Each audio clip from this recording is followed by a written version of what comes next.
Gold, trusted gold buyers. మీరు తాకట్టు పెట్టిన బంగారాన్ని విడిపించి ఈ రోజు ఉన్న మార్కెట్ ధరకు కొనబడను.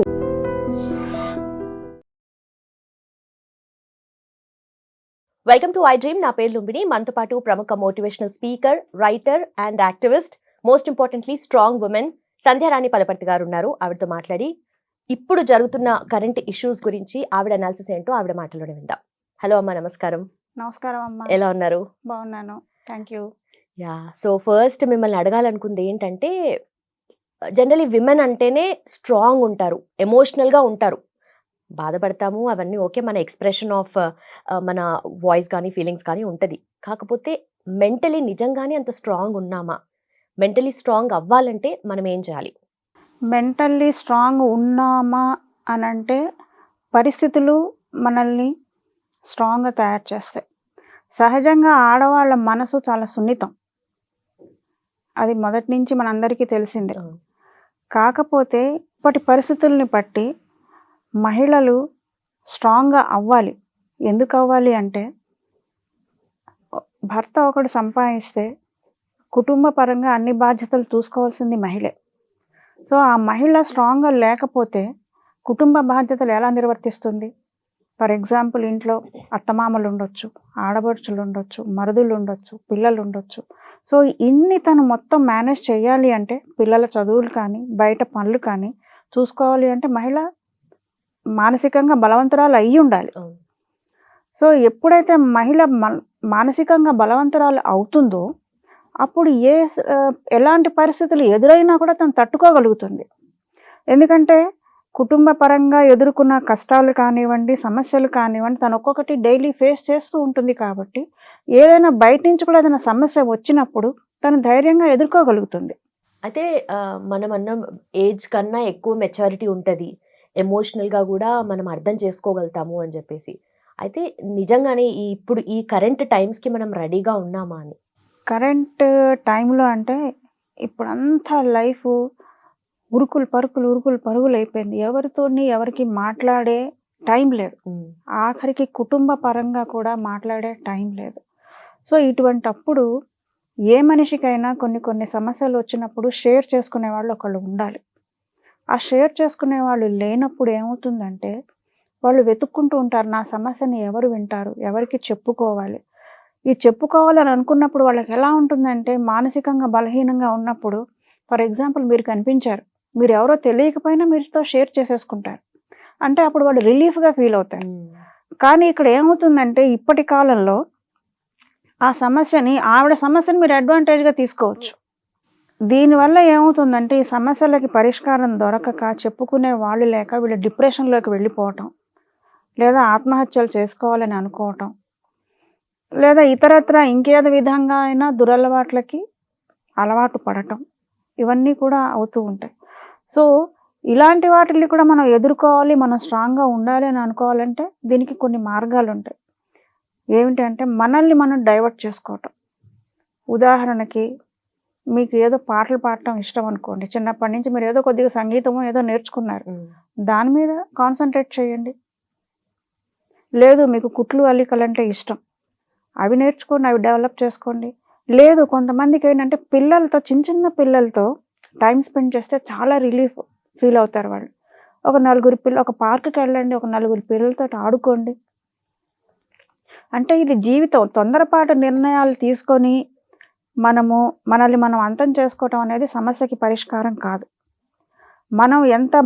మనల్ని మనం ఎంత బలవంతులుగా తయారు చేసుకోవాలంటే మానసికంగా, నేను అందరికీ ఒకటే చెప్తా, మనకు ఎవరు లేరని అనుకోండి, ఒకసారి ఎవ్వరు లేరు మనకి, ఒక్కదానివే నువ్వు బతకాలి, జీవితంలో సమస్యలను ఎదుర్కోవాలి, ఏం చేస్తావు? ఒక్కసారి ఆ ప్రశ్న వేసుకోండి, నీకు ఆటోమేటిక్గా మార్గం అనేది కనిపిస్తుంది. ఎట్లా కనిపిస్తుంది అంటే, అవును బతకాలి కదా, నేను బతకాలని అనుకున్నప్పుడు మరి నేనేం చెయ్యాలి? నెక్స్ట్ క్వశ్చన్, నువ్వేం చేయాలి అనుకున్నప్పుడు దానికి సమాధానం ఏ ఉద్యోగం చేయడమో, ట్యూషన్స్ చెప్పుకోవటమో, లేదా పాటలు, సంగీతం, నీకు వచ్చిన సంగీతం నేర్పించటమో ఒక వ్యాపకం. ఆ వ్యాపకంలో ఇంకొక అడుగు ముందుకేయాలి. ఎప్పుడైనా నేను చెప్పేది ఏంటంటే, ఎవరికైనా సరే ఒక మంచి మార్గంలోకి వెళ్ళండి. ఇప్పుడు కొంతమంది అంటారు, ఇంట్లో ఇన్ని సమస్యలే, కొంచెం రిలాక్స్ అవుతుంది కానీ పద, మనం ఇవాళ రేపు ఆడవాళ్ళకు కూడా పబ్బులు వచ్చాయి కదా, ఏ పబ్బుకో వెళ్ళిపోదాం, లేదా ఏ పార్టీకో వెళ్ళిపోదాం. ఆ పార్టీలు తప్పు లేదు చేసుకోవటం, కానీ ఎటువంటి పార్టీ అది, ఏం పార్టీ? లేదా కొంతమంది నిద్ర మాత్రలకు అలవాటైపోతారు. ఇవి సమస్యలకి పరిష్కారం కాదు. మనల్ని మనము ఎలా బలవంతులుగా తయారు చేసుకోవాలి మానసికంగా అన్న దానికి ఫస్ట్ మనం మార్గం వెతుకోవాలి. మనమే బలహీనలం కాదు. సమస్య వచ్చినప్పుడు ధైర్యంగా నువ్వు ఎదుర్కోగలిగావు అంటే నువ్వు బలవంతురాలివే. కానీ ఇంకొంచెం సమస్యలు అనేవి కొన్ని చిన్నవి ఉంటాయి, కొన్ని పెద్ద ఉంటాయి. కొన్ని సమస్యలకు అసలు మీకు జీవితాంతం పరిష్కారమే దొరకవు. ఆ పరిష్కారం దొరకని వాటి వెనకాల పరిగెత్తొద్దు, కాలానికి వదిలేయండి, అదే చూసుకుంటుంది. ఆ సమస్యకి పరిష్కారం అనేది కాలమే చెప్తుంది. మనం అంటుంటాం, మీ ఇంట్లో పెద్దవాళ్ళు అంటుంటారు చూడండి, కొన్ని సమస్యలకి కాలమే పరిష్కారం చూపిస్తుంది అని. సో అలాంటి వాటిని వదిలేసేయండి. మీరు మీ సమస్యల్ని కొన్నిటిని పరిష్కరించుకోగలిగినప్పుడు వాటికి మార్గాలు వెతకండి. ఇంట్లో కుటుంబ సభ్యులతో చర్చించండి, భర్తతో చర్చించండి. సో వాళ్ళకు కూడా సమయం లేదు అన్నప్పుడు ఎప్పుడో ఒకప్పుడు ఒక అవకాశం, ఇప్పుడు ఇంట్లో ఉన్నప్పుడు ఒక 10 నిమిషాలు మాట్లాడే టైం అయితే దొరుకుతుంది కదా, వాళ్ళతో షేర్ చేసుకోండి. ఇలా సమస్య వచ్చింది, దీనికి ఏం చేయాలి. ఇప్పుడు సమస్య అనేది మనం చెప్తాం, పరిష్కారం వాళ్ళకి తోచిన సలహా వాళ్ళు ఇస్తారు. అది పాటించాలని ఏం లేదు, నీకు నచ్చితే నువ్వు పాటించు. ఆ సమస్యకి పరిష్కారం నీకు వీళ్ళు చెప్పింది కరెక్టే, మనం చెయ్యాలి తప్పకుండా, దీనివల్ల సాల్వ్ అవుతుంది అని అనిపించినప్పుడు తప్పకుండా అది పాటించడంలో తప్పు లేదు. అలాగే యువత ఏదైతే ఉందో ఎంత కాదనుకున్నా హై స్కూల్ నుండి స్టార్ట్ అవుతాయి కొన్ని లవ్ స్టోరీస్, కొన్ని ఇంటర్మీడియట్ స్టేజ్ నుండి, ఆ టైం నుండి ఉంటాయి. కొంతమంది సక్సెస్ఫుల్ అయ్యి పెళ్లి చేసుకొని హ్యాపీగా ఉన్న వాళ్ళు ఉన్నారు, మధ్యలోనే బ్రేకప్ అయిన వాళ్ళు కూడా ఉంటారు. స్పెషల్లీ అలాంటి బ్రేకప్స్ని విమెన్ ఎట్లా హ్యాండిల్ చేసుకోవాలి? అసలు ఫస్ట్ థింగ్, టీనేజ్లో పిల్లలకి ప్రేమ అంటే ఆకర్షణ, ఈ రెండిటికి తేడా తెలియాలి. అది తెలియకపోవటం వల్లనే చాలా సమస్యలు వస్తున్నాయి. ఇంకొకటి అమ్మ, నిజంగా ఒక మనిషిని మీరు ఇష్టపడుతున్నారు అని అన్నప్పుడు, ఫర్ ఎగ్జాంపుల్ మీరున్నారు, మీతో నేను స్నేహం చేస్తున్నప్పుడు మీలో ఉన్న మంచిని నేను యాక్సెప్ట్ చేయాలి, చిన్న చిన్న నెగటివ్ పాయింట్స్ ఉంటాయి వాటిని నేను యాక్సెప్ట్ చేయాలి.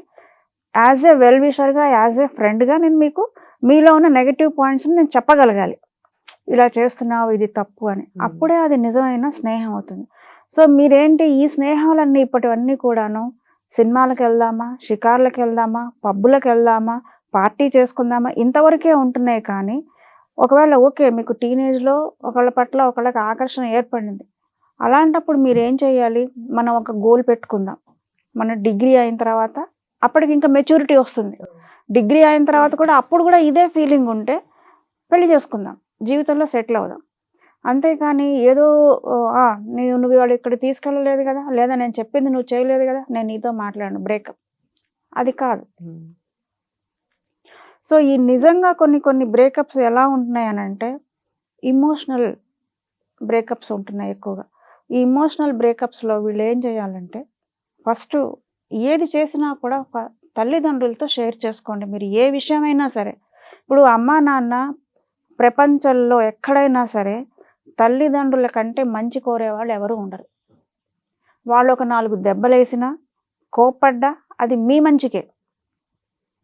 ఇప్పుడు మీరు ఎదుగుతుంటే ఎంత గర్వంగా చెప్పుకుంటారు, నా బిడ్డ చూడు ఎంత బాగా చదువుకుంది, లేదా చదువుకున్నాడు, లేదా మా పిల్లలు మమ్మల్ని ఇంత బాగా, వృద్ధాప్యంలో మా పిల్లల్ని ఇంత బాగా చూసుకుంటున్నారు, ఎంత గర్వంగా చెప్తారు వాళ్ళు. సో అది మీరు అర్థం చేసుకోవాలి. అమ్మ కోప్పడింది, నాన్న ఒక 4 దెబ్బలేశారు అని అనుకోవడం కంటే, మీరు చేసిన పని వాళ్ళకి బాధ కలిగించింది, మీరు చెప్తే మీరు అర్థం చేసుకోవట్లేదు, ఇది వద్దు అని చెప్తున్నా కూడా మీరు అర్థం చేసుకోవట్లేదు. చేసుకున్నప్పుడు మరి సామదాన భేద దండోపాయాలు అనేది ఒకటి ఉంది. సో దానిలో వాళ్ళు అది ఉపయోగిస్తారు. దండోపాయం, లాస్ట్కి దండోపాయానికే వస్తారు వాళ్ళు. కొట్టినంత మాత్రాన వాళ్ళు మీ మంచి కోరటం లేదని వాళ్ళు మీ శత్రువులని అనుకోవద్దు. అది పేరెంట్స్ కొంత పిల్లల్ని దానిలోంచి బయటికి తీసుకురాగలగాలి, డిప్రెషన్లోంచి బయటికి తీసుకురాగలగాలి. తీసుకొచ్చిన తర్వాత అసలు ముందు వీటన్నిటికంటే ముందు కూడా తల్లిదండ్రులు పిల్లలకి కౌన్సిలింగ్ అనేది కొంచెం చేయాలి. ఏం చేయాలంటే, అమ్మ సరే నువ్వు ఇష్టపడుతున్నావు, ఓకే చెప్పారనుకోండి, ఇంట్లో వచ్చి పలానా ఫ్రెండ్ నాకు వాళ్ళంటే ఇష్టం అని చెప్పారనుకోండి, తల్లిదండ్రులు చెప్పాలి, సరే ఓకే నీకు నచ్చాడు, నేను మీకు కొంత టైం ఇస్తున్నా, మీరు డిగ్రీ అయిపోయిన తర్వాత అప్పుడు కూడా ఇదే ఇష్టం ఉంటే మాకేం అభ్యంతరాలు చేసుకోవచ్చు. కానీ అసలు అక్కడ దాకా వీళ్ళు వెళ్ళట్లేదు కదా. ఇప్పుడు 10th అంటే వీళ్ళు ఇంటర్ కావాలి, డిగ్రీ కావాలి, మళ్ళీ ఎంఎస్ఓ ఏదో చేస్తాం అనుకుంటే పోనీ 6 సంవత్సరాలు. ఈ 6 సంవత్సరాలు వాళ్ళ మీద కంట్రోల్ ఉండట్లేదు కదా. ఇదంతా ఏంటంటే వీళ్ళు ఏమనుకుంటున్నారంటే ఇదంతా కూడా ఒక ఫ్యాషన్ అనుకుంటున్నారు. వెస్ట్రన్ కల్చర్ కూడా ఇలా లేదమ్మా. అసలు ఫ్యాషన్ అంటే ఏంటి, నాగరికత అంటే ఏంటి? ఇప్పుడు ఫ్యాషన్ అంటే మనం ఏవో జీన్స్ ప్యాంట్లు, టీషర్ట్స్ లేదా ఇంకా రకరకాల షార్ట్ డ్రెస్సులు అవి వేసుకుంటే అది ఫ్యాషన్ కాదు. మన సంస్కృతి ఏంటి? ఇప్పుడు మీరు వేసుకునే డ్రెస్సుని బట్టి మీ మీద గౌరవం పెరుగుతుంది. ఒక అమ్మాయిని ఒక అబ్బాయి టీస్ చేశాడు, కామెంట్ చేశాడు అని అంటే ఊరికినే చేయడు. ఎందుకు చేస్తాడు? నువ్వు వేసుకునే బట్టల్ని బట్టి చేస్తాడు. చేస్తారు కదా, నీ మాటల్ని బట్టి, నీ మాటల్ని బట్టి నీ బిహేవియర్ కూడా ఉంటుందమ్మా. నీ బిహేవియర్ని బట్టి కూడా వాళ్ళు ప్రవర్తిస్తారు. మీరు చుడిదార్ కాదు శారీ కట్టుకున్నా కూడా కొన్ని మీ మాటల్ని బట్టి, ఆ మాటల్లో మీరు ఏం మాట్లాడుతున్నారు, ఎలాంటి మాటలు మాట్లాడుతున్నారు, దాన్ని బట్టి మీ మనస్తత్వాన్ని వాళ్ళు అంచనా వేస్తారు కదా, దాన్ని బట్టి కూడా వాళ్ళు మాట్లాడతారు. ఎప్పుడు కూడా మన కట్టు, బొట్టు, మాట ఈ 3 చాలా డిగ్నిఫైడ్గా ఉండాలి. అవి ఎప్పటిదాకా ఉంటాయో అప్పటి వరకు మన మీద అవతల వాడికి గౌరవం అనేది ఉంటుంది. ఇక ఈ బ్రేకప్ సమస్యలు అనేవి కూడా మన చేతుల్లోనే ఉంది, మనం హ్యాండిల్ చేసుకోవటంలోనే ఉంది. అవునా కదా? ఇప్పుడు మనము ఎగ్జాంపుల్ చాలా చూస్తున్నాం మనం పేపర్లో నిజంగా మనకు లైఫ్లో తెలిసిన వాళ్ళే కూడా కొన్ని జరుగుతూనే ఉన్నాయి. ఒకళ్ళతో ఒక మ్యారేజ్ చేసుకున్న తర్వాత బ్రేకప్ సెట్ అవ్వలేదు, వదిలేశారు. సెకండ్ మ్యారేజ్ చేసుకున్నప్పుడు మనం ఆలోచించాల్సిన విషయాలు కొన్ని ఉంటాయి. మనం సెకండ్ మ్యారేజ్ చేసుకుంటున్నాము, అతనితోని మనం అంటే నువ్వు మొదటి వాడిని వదిలేసావంటే నీకు అక్కడ సెట్ అవ్వలేదు, నీ మనస్తత్వంలో ఏదన్నా అక్కడ ప్రాబ్లం ఉండి కదా, నీ ఆలోచన విధానంలో. ఆ రెండో అతన్ని నువ్వు మ్యారేజ్ చేసుకోవాలని అనుకుంటున్నప్పుడు అతని మనస్తత్వం ఎలాంటిది, నా మనస్తత్వం ఎలాంటిది, అతని ఆలోచనలు ఎలాంటివి, నా ఆలోచనలు ఎలాంటివి, అతని కెరియర్ పరంగా ఎలా ఆలోచిస్తున్నాడు, నేను కెరియర్ పరంగా ఎలా ఉండాలనుకుంటున్నాను, ఇవన్నీ నువ్వు కొంచెం అంచనా వేసుకోవాలి. అంచనా వేసుకొని నేను అడ్జస్ట్ అవ్వగలనా లేదా, ఆ మనిషి కావాలి అని అనుకున్నప్పుడు, బేసిక్గా ఆ మనిషి చాలా మంచివాడు అనుకున్నప్పుడు నువ్వు కొంత మౌల్డ్ చేసుకోవాలి, అడ్జస్ట్ అవ్వాలి. ఎంతసేపు వన్ సైడ్ నాదే డామినేషన్, నేను చెప్పిందే అవతల వాళ్ళు వినాలి అని అంటే అది కుదిరే పని కాదు, అది ఎవరికీ కాదు.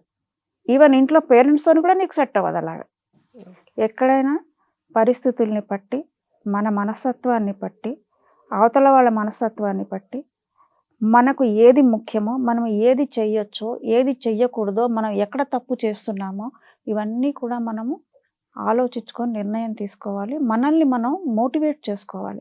లేదు నీకు ఆలోచనలు ఒకసారి మనకు సమస్యలు ఎక్కువైపోయో ఇంకేదో వచ్చినప్పుడు మన మైండ్ పనిచేయదు, తెలియదు అసలు. అలాంటప్పుడు ఒకే ఒక్కళ్ళు నీకు మంచి సలహాలు ఇవ్వగలిగిన వాళ్ళు, ఒక గురువు లాంటి వాళ్ళు, లేదా నీ శ్రేయోభిలాషులు ఎవరైనా ఉన్నప్పుడు వాళ్ళతో షేర్ చేసుకోండి.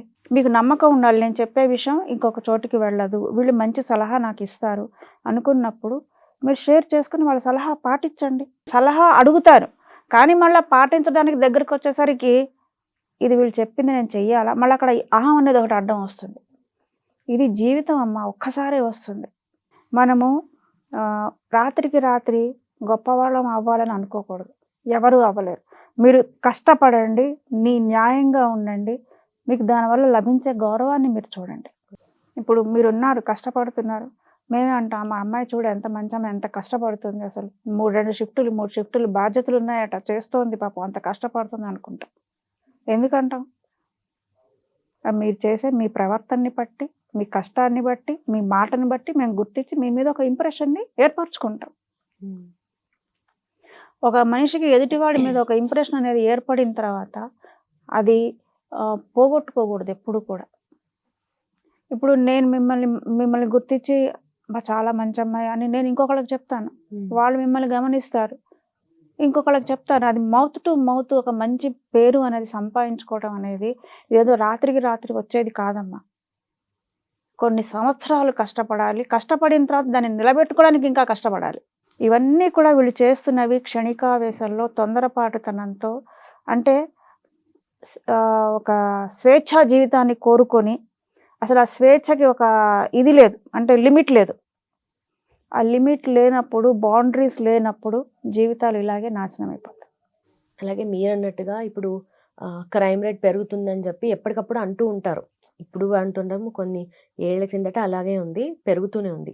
ఇప్పుడు విమెన్ క్రైమ్స్ కమిట్ చేసే స్టేజ్ అనేది పెరిగిపోతుంది, ఆ రేట్ అనేది పెరిగిపోతుంది అని చెప్పి కూడా మాట్లాడుకుంటున్నాము. అవును. ఒక్కొక్క వారానికి ఒక్కొక్క కొత్త కేసు వస్తుంది. అవును. సో నిజంగానే విమెన్ అంటే ఇంత సెన్సిటివ్ ఉంటాము, మనం సెన్సిబుల్గా ఆలోచిస్తాము అని అంటాం. కానీ ఇక్కడ క్రైమ్ చేయడానికి వచ్చినప్పుడు మెన్నా విమెనా అనేది డిఫరెన్షియేట్ చేయలేం కదా. ఇక్కడ కూడా పాయింట్ ఏంటంటే ప్రలోభాలకి లొంగటం. ఒక అత్యాశ అంటాను చూడండి, మనకు ఇప్పుడే చెప్పాను, రాత్రికి రాత్రి మనం ఏదో సాధించేయాలి, అదొకటి. ఇంకొకటి ఏంటంటే పరిస్థితులు, ఇంట్లో ఆర్థిక, ప్రతి మనిషికి సమస్య అనేది ఏంటంటే ఆర్థిక సమస్య. ఈ ఆర్థిక సమస్యల వల్ల కొంతమంది కంపేర్ చేసుకుంటారు వేరే వాళ్ళతోటి. వాళ్ళు చూడు ఎలాంటి చీరలు కట్టుకున్నారు, వాళ్ళు చూడండి ఎంత చక్కగా రోజు హోటల్స్కి వెళ్తున్నారు, సినిమాలకు వెళ్తున్నారు, నాకు ఈ కంపారిజన్ వల్ల మీలో అసంతృప్తి అనేది వస్తుంది. మీరు కంపారిజన్ అనేది మానేయండి.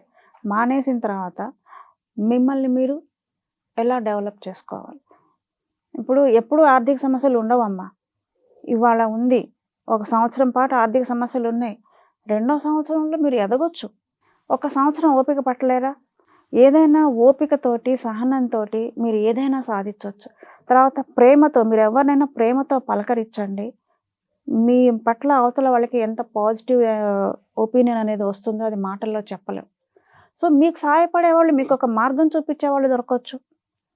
లేదు ఈ పని ఇలా చేయి, ఈ పని ఇలా చేయి, నువ్వు సరే ఇంట్లో బాధ్యతలు ఉన్నాయి, పిల్లలు ఉన్నారు, వదిలేసి వెళ్ళు, ఇంట్లో కూర్చొని చేసుకో. ఇంట్లో కూర్చొని చేసుకునే బోల్డ్ ఉన్నాయి. అంటే అవతల వాళ్ళు మీరు ఎవరితో కంపేర్ చేసుకుంటున్నారో వాళ్ళు కొంచెం వెల్ ఎస్టాబ్లిష్డ్. వాళ్ళు వెల్ ఎస్టాబ్లిష్డ్ అంటే వాళ్ళు ఎన్ని కష్టాలు పడి ఆ స్థాయికి వచ్చారు మీరు ఇప్పుడు చూస్తున్నారు కదా. సో దాని వెనకాల వాళ్ళ కష్టం ఏముందో మనకు తెలియదు కదా. అలాగే పోనీ మీరు ఎదగడానికి ప్రయత్నించండి. మీరు వాళ్ళని చూసి ఈర్షపడే బదులు మిమ్మల్ని మీరు డెవలప్ చేసుకోండి. ఎంతమంది ఆడవాళ్ళలో నేను చూస్తూ ఉంటాను, కుటుంబ పరంగా బాధ్యతలు ఉండి ఆర్థిక సమస్యలతో సతమతం అవుతూ ఉన్న వాళ్ళు, బయటికి వెళ్ళలేని వాళ్ళు ఇంట్లో కూర్చొని ఏదో ఒకటి, రోజుకు ఒక 50 రూపాయలు సంపాదించుకున్నా చాలు. ఒక అరకిలో కూరలు వస్తాయి, లేదా 1 కిలో కూరలు వస్తాయి, లేదా ఒక పాల ప్యాకెట్ వస్తుంది, 1/2 లీటరు, ఏదో ఒకటి. వేడి నీళ్ళకి చన్నీళ్ళు అంటాం కదా. ఈ రోజున మీరు రోజుకి 50 సంపాదించుకున్న వాళ్ళు, మీ వర్క్ నచ్చితే మీరు రోజుకి 500 సంపాదించుకోవచ్చు.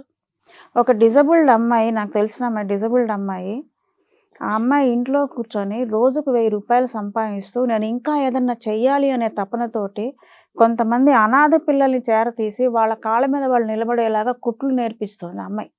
డిజబుల్డ్ అమ్మాయి చేత్తోనే కుడుతుంది, మిషన్, కాళ్ళు పనిచేయవు అమ్మాయికి. మరి ఆ అమ్మాయి అనుకోవచ్చు కదా, నేను ఎందుకు కష్టపడాలి, నేను ఎందుకు వీళ్ళకి నేర్పించాలి, నేను ఒక 1000 రూపాయలు సంపాదించుకుంటున్నాను, ఈ అనాథ పిల్లలందరినీ నేనెందుకు చేరదీసి వాళ్ళని చదివించాలి అని అనుకోవచ్చుగా అమ్మాయి. కానీ అట్లా అనుకోవట్లా. వాళ్ళ ఎదుగుదలకి ఈ అమ్మాయి తోడ్పడుతుంది. మనం పొద్దున్న లేస్తే మనం ఒక 10 మందిని కలుస్తామమ్మా. 10 మందిలో ఒక్కొక్కళ్ళది ఒక్కొక్క స్టోరీ ఉంటుంది. దానిలోంచి మీకు ఇన్స్పైర్ అయ్యే స్టోరీ ఒకటి తీసుకోండి. వాళ్ళు చేయగలిగినప్పుడు నేను ఎందుకు చేయలేను. ఏదైనా మన మైండ్ సెట్. నువ్వు కష్టపడదలుచుకుంటే కష్టపడవచ్చు. నేను కష్టపడి నేను ఇలాగే కూర్చుంటా అంటే అలాగే కూర్చుంటావు. నేను ఏం చేయగలను, ఎంతవరకు కష్టపడగలను, నేను నాకున్న సమయాన్ని నేను ఎంతవరకు, దేనికి ఎంతవరకు కేటాయించగలను, ఇవన్నీ మీ చేతుల్లో ఉన్నవే. భగవంతుడు మనకు జంతువులకు ఇవ్వలేదు, మనిషికి ఒక్కడికే ఇచ్చాడు ఆలోచన విధానాన్ని. అవునా? సో దీన్ని బట్టి మీరు ఏమనుకోవాలి, అన్నీ మన చేతుల్లోనే ఉన్నాయి కదా. ఈ క్రైమ్ రేటు పెరగటానికి కూడా, ఆడవాళ్ళు కూడా, మహిళలు ఇలా తయారవడానికి కూడా ఏంటి అంటే ఆకర్షణ, అత్యాశ, దీనివల్లనే. అదే లేదు నాకున్న దానిలో నేను హ్యాపీగా ఉన్నాను అని అనుకోండి. ఒక్కసారి మీరు నాకేం తక్కువ చేశాడు దేవుడు అని అనుకోండి. లేదా నేను 2 పూట్ల తింటున్నా, ఉండడానికి ఇల్లు ఉంది, ఓకే, కట్టుకోవడానికి ఓకే. నేను రోజుకు 1000 రూపాయలు చీర కట్టుకోలేకపోవచ్చు, 300 రూపాయల చీర అయితే కట్టుకుంటున్నాను కదా. ఈ రోజున 300 రూపాయలది, రేపు వచ్చే సంవత్సరం 3000 చీర కట్టుకునే స్థాయికి ఎదుగుతావేమో. అలా మనల్ని మనం మోటివేట్ చేసుకోవాలి. కానీ కంపేర్ చేసుకుంటూ ఆ ప్రలోభాలకి లొంగుతూ, ఇప్పుడు ఎవరైనా ఒకళ్ళు, కొన్ని చిన్న ఎగ్జాంపుల్ చెప్తానమ్మా. ఎవరైనా ఒక మనిషి మీకు ఫోన్ చేసి అంటాడు, మేడం మీరు ఏదో మీరు చిట్టీలు కట్టించండినో, లేదా రియల్ ఎస్టేట్కి మేము రియల్ ఎస్టేట్ చేస్తున్నాం, మాకు రెఫరెన్స్లు ఇవ్వండి అనో, మేము మీకు ఏదో కమిషన్ ఇస్తామనో అంటాడు.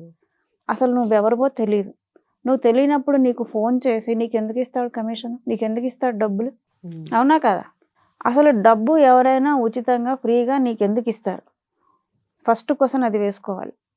ఇక్కడ ఇలాంటి ప్రలోభాలకి లొంగి, లేదా ఎవరో ఎక్కడో మీరు మా దగ్గర ఫిక్స్డ్ డిపాజిట్లు వేయండి ఫైనల్ మేము 24%గా 30% ఇస్తాం. 30% ఎక్కడి నుంచి ఇస్తాడు? అందరు తీసుకెళ్ళి ఆశ కొద్ది డబ్బులు ఉన్నాయి పెట్టేస్తారు. వాళ్ళు 4 రోజుల్లో బోర్డు తిప్పేసి ఎవరికి చెప్పకుండా మాయమైపోతారు. అంటే ఇక్కడ నువ్వు ఆశపడ్డట్టే కదా. ఎప్పుడైతే అత్యాశకి వెళ్తావో జరిగేది నష్టమే. అదే నువ్వు కష్టపడు. నేను ఇంకొక చిన్న ఎగ్జాంపుల్ చెప్తాను. నాకు తెలిసిన ఒక అమ్మాయి IIT బీటెక్ గోల్డ్ మెడలిస్ట్. ఆ అమ్మాయి ఖాళీగా ఉండటం ఎందుకు అని చెప్పి, చిన్న బాబు ఉన్నాడు, ఖాళీగా ఉండటం ఎందుకు అని చెప్పి ఇంట్లో కూర్చొని క్యారేజీలు తయారు చేసి పంపిస్తుంది. మరి IIT అంటే చిన్నదా? గోల్డ్ మెడలిస్ట్ అంటే చిన్నదా? అంత టాపర్ ఆ అమ్మాయి కష్టపడుతోంది. నాకు చాలా ముచ్చటేసింది. మరి ఇలాంటివి మనం మంచివి చూసుకోవాలి కానీ చెడు వైపు ఎందుకు మనం వెళ్ళాలి? ఇప్పుడు కొంతమంది చెప్తారు, మనము ఫలానా చోటికి వెళ్దాము, నువ్వు ఇంట్లో ఎవరికి చెప్పకంటారు. ఈ ఫ్రెండ్స్లో ఎవరికి చెప్పొద్దు అని అంటే అక్కడే నీకు ఫస్ట్ పాయింట్ నువ్వు అర్థం చేసుకోవాలి, వీళ్ళు ఏదో తప్పుదారి పట్టిస్తున్నాడు అని అర్థం చేసుకోవాలి. ఎందుకు చెప్పొద్దు ఇంట్లో అంటే నువ్వు తప్పు చేస్తున్నట్టే కదా. సో ఏదైనా ప్రతి సమస్యకి కొన్ని అన్నిటికీ అనండి, నేను ఇందాక కూడా చెప్పాను, అన్ని సమస్యలకి పరిష్కారం ఉండదు. సాధ్యమైనంత వరకు 80% మన చేతుల్లోనే ఉంటుంది. మన జీవితం మన చేతుల్లో ఉంటుంది. అయితే ఇప్పుడు చిన్నవాళ్ళు కానీ పెద్దవాళ్ళు కానీ ఆడవాళ్ళు కానీ మగవాళ్ళు కానీ ఓవర్ థింకింగ్ అనేది ఎక్కువైపోతుంది. మీరు అన్నట్టుగా చుట్టూ కంపేర్ చేసుకొని ప్రతిదాన్ని చిన్న ఆలోచనని కాస్త స్టెప్ బై స్టెప్ ఎక్కువగా ఓవర్ థింకింగ్ వైపు వెళ్తున్నారు కదా. సో దాన్ని మనం ఎట్లా మేనేజ్ చేసుకోవాలి? ఓవర్ థింకింగ్ అనేది కూడా అది కూడా ఒక రకమైన మానసికమైన జబ్బనే అనొచ్చు. ఎందుకంటే ఈ ఓవర్ థింకింగ్ ఎప్పుడు వస్తుంది? మనం ఏదో చేసేయాలి, మనం ఏదో అయిపోవాలి, వాళ్ళు చేసేసుకుంటున్నారు, అబ్బా వాళ్ళు పెద్ద కంపెనీ పెట్టేసుకొని ఎంత లక్షలు సంపాదిస్తున్నాడో, కోట్లు సంపాదిస్తున్నాడో, మనం కూడా వాళ్ళు పెట్టుకున్నప్పుడు మనం ఎందుకు పెట్టుకోకూడదు? లోన్లు తీసుకుందాం, వ్యాపారం స్టార్ట్ చేద్దాం. సరే, ఆ వ్యాపారంలో నువ్వు వ్యాపారం పెడతావు, దాన్ని నువ్వు ఎంతవరకు సక్సెస్ అవ్వగలవా లేదా నిర్ణయం తీసుకోవాలి కదా ముందు. వాళ్ళు పెట్టుకున్నారని చెప్పేసి మనం పెట్టుకోవడం కాదు కదా. పులిని చూసి నక్కవాత పెట్టుకుంటే ఎట్లా? కాదు కదా. సో మనం ఏం చేయగలం?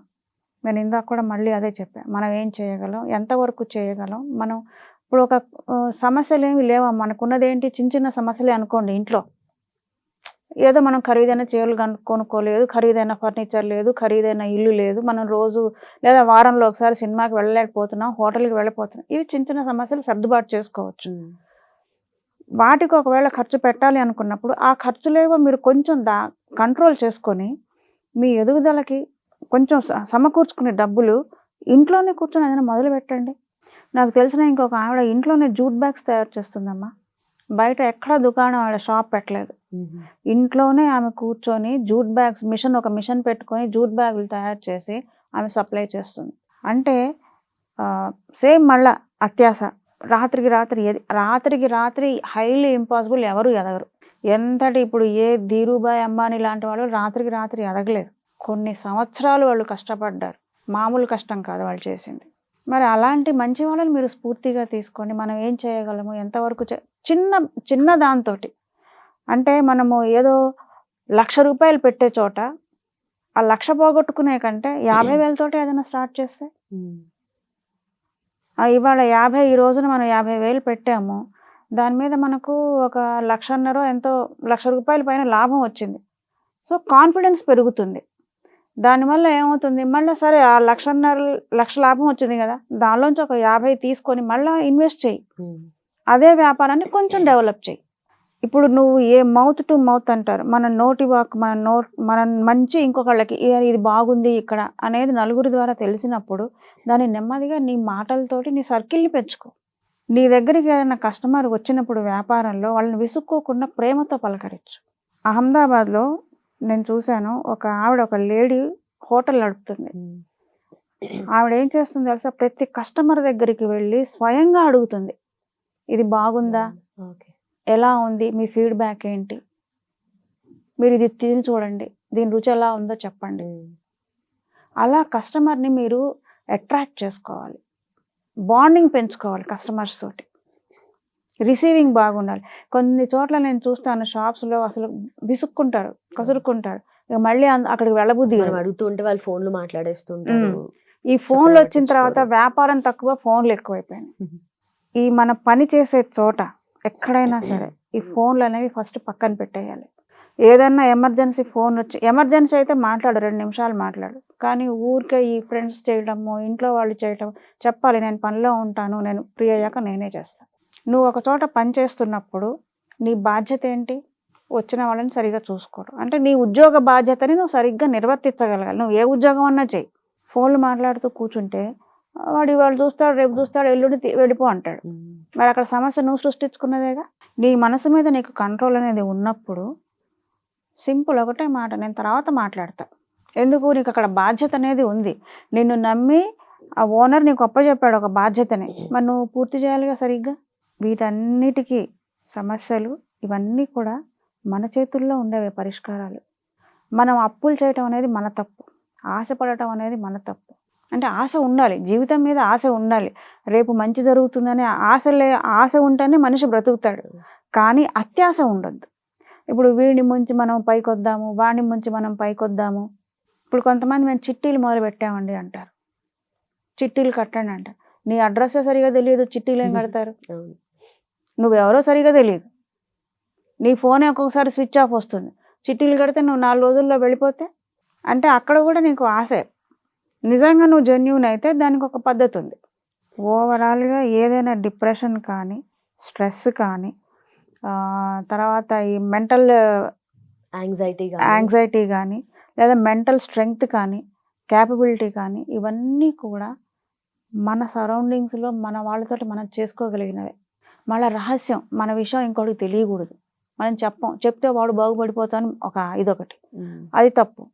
వాళ్ళు బాగుపడతారు పడడానికి వేరే విషయం. నీ సమస్యకి నీకు ఉన్నప్పుడు నువ్వు ఒక మనిషితో షేర్ చేసుకుని నువ్వు నమ్మాలి, వాళ్ళు చెప్పేది వినాలి. ఇప్పుడు చెప్పిన మాట వినక దాదాపుగా 60% జీవితాలు నాశనం అయిపోతున్నది ఇదే. ఆడవాళ్ళు, ముఖ్యంగా పిల్లలు, పెళ్ళైన వాళ్ళు.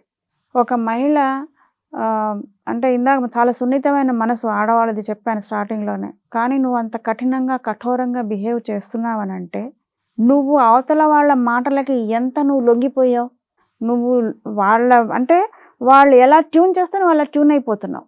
ఇప్పుడు కడుపున పుట్టిన బిడ్డల్ని ఒక తల్లి చంపుకోగలిగింది అని అంటే అసలు ఇంత జ్వరం వచ్చినా, దగ్గినా, తుమ్మినా తల్లి మనసు విలవిల్లాడిపోతుంది. అలాంటిది నువ్వు చంపుకోగలిగావంటే అవతల వాడు నిన్ను ఎంత వాడు ట్యూన్ చేశాడు, నువ్వు ఎంత లొంగిపోయావు వాడికి. వాడు ఎప్పుడైతే ఎవరైతే పిల్లల్ని వదిలేయమని అన్నాడో అక్కడే నువ్వు ఆలోచించుకోవాలి, వాడు చేస్తున్నది తప్పు, నన్ను రాంగ్ డైరెక్షన్లోకి తీసుకెళ్తున్నాడు అని. వాడిని నమ్మడానికి లేదు అని నువ్వు అక్కడే, నీకు అది హింట్. అది ఇందాక ఒక మాట చెప్పాను నేను, ఎవరైతే ఇంట్లో ఈ విషయం చెప్పొద్దు అని అన్నారనుకో అది నీకు అక్కడ స్ట్రైక్ అవ్వాలి. ఎందుకు చెప్పొద్దు? అంత చెప్పకూడదంత తప్పు ఏం చేస్తున్నావు అంటే ఈరోజు సినిమాకి చెప్పొద్దు అంటావు, రేపు పబ్కి వెళ్దాం చెప్పొద్దు అంటావు, రేపు ఇంకెక్కడికో అవుట్ ఆఫ్ స్టేషన్ ఎక్కడికో వెళ్ళిపోదాం చెప్పొద్దు అంటావు. అంటే ఇదంతా తప్పే కదా. మరి పిల్లలకి కూడా తల్లిదండ్రులు ఏ విషయాన్నైనా సరే స్వేచ్ఛగా మాట్లాడే అవకాశం ఇవ్వాలి. ఏదైనా సరే షేర్ చేసుకోవాలి.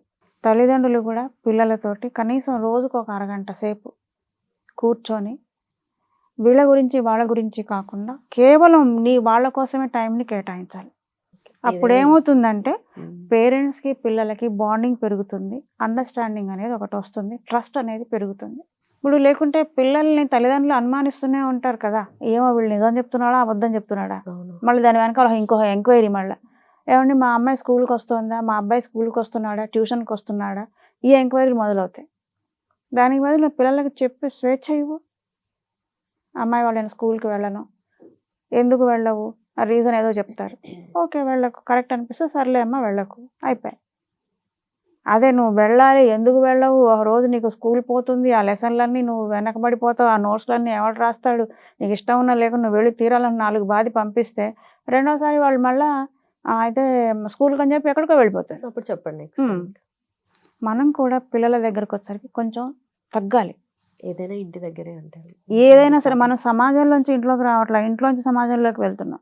సో ఇంట్లో ఎప్పుడైతే మనము వాల్యూస్, ఎథిక్స్, మంచి చెడు, నీతి, నిజాయితీ వీటన్నిటితో పాటుగా ప్రవర్తన, వీటన్నిటి మీద ఎప్పుడైతే మనం పిల్లలకి నేర్పిస్తామో చెప్తామో వాళ్ళు చేసే పనులను మనం గమనిస్తూ ఉండాలి. పిల్లలు చేసే పనులు గమనిస్తూ ఉండాలి.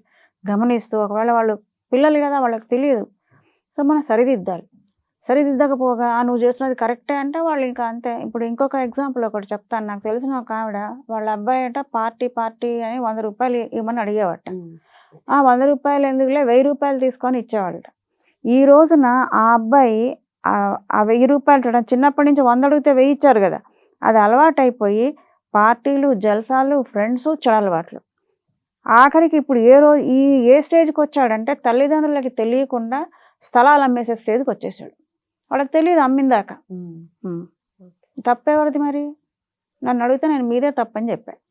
అసలు వాళ్ళు అడుగుతున్నది దేనికి అడుగుతున్నారు? పిల్లలు అడుగుతారమ్మా డబ్బులు, అమ్మ చాక్లెట్ కొనుక్కుంటాను ఏదో అవసరం ఉందనో అడుగుతారు. వాళ్ళు అడిగినప్పుడు దేనికి ఎందుకు? వాళ్ళు అడిగింది వాళ్ళు 100 రూపాయలు అడిగితే లేదు 50 రూపాయలు తీసుకో, సర్ది చెప్పు, మళ్ళీ రేపు చూద్దాంలే. పిల్లలది చిన్న పిల్లల మనసు తెల్ల కాగితం లాంటిదమ్మా. మనము దాని మీద ఏది రాస్తే అదే ఉండిపోతుంది. అది నువ్వు ప్రేమతో దాన్ని డెవలప్ చేయి. అదొక చిన్న మొలక. ఆ మొలక మహావృక్షం అవ్వాలి, మంచిగా అవ్వాలి అని అంటే మనం మంచి చెప్పాలి వాళ్ళకి. మనం వేసే విత్తు మంచిదై ఉండాలి. సరే అమ్మ, thank you so much. Thanks for your time అమ్మ. నాకు ఈ అవకాశం ఇచ్చిన ఐ డ్రీమ్స్ వాళ్ళకి ధన్యవాదాలు.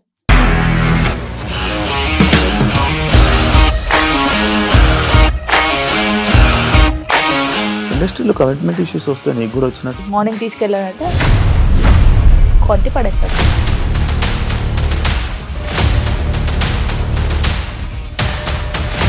ఒక్కళ్ళు కూడా చూడలేదు ఈ సినిమా అని చెప్పడానికి కూడా చాలా ధైర్యం కావాలి. అది నిజం కదా, దాంట్లో ధైర్యం ఏంటి? ఇది నెక్స్ట్ డే ప్లేట్ మార్చేస్తే తప్పు కదా. As of now we are comfortable this అని నేను అనుకుంటున్నాను. రష్మిక గారిది మీది ఒకే ఊరంట కదా? నీకు కోపం వచ్చిందంటే బాగా తిట్టేత్తరా? తిట్టేద్దామండి. నిజంగా గేమ్ ని ఎలా చేంజ్ చేయగలిగారు? ఏపీఎస్ఎఫ్సి వాళ్ళకి 6 నెలల్లో నేను 6 లక్షలు కట్టా. బిజినెస్ చేయాలనుకుంటే it is as difficult as riding a tiger.